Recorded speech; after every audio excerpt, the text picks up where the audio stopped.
Ով է ուզում որ բացեմ այն։ Ուզում եք որ այն բացեմ։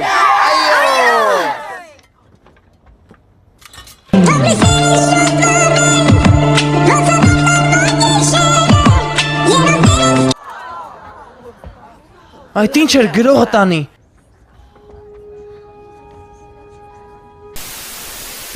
Երիտասարդ, կարելի է ձեզ մեկ վարքյանով։ Ինչ ապաճը։ Ինչ շատ հետաքրքիր է ձեր կարծիքը։ Ոնց եք մտածում, ձեր հարևանները գիշերներով մեծամասամբ ինչով են զբաղված։ Ինչով։ Քնելով, երիտասարդ։ Իսկ գիտեք ամենակարևոր պայմաններից մեկը քնելու համար։ Ինչ։ Լռությունը։ Կատարյալ լռությունը, երիտասարդ։ Նենց մի արա ջահել ջան, որ մեր հարևանական հարաբերությունները ազդեն քո սեսիայի գնահատականների վրա, հասկացար։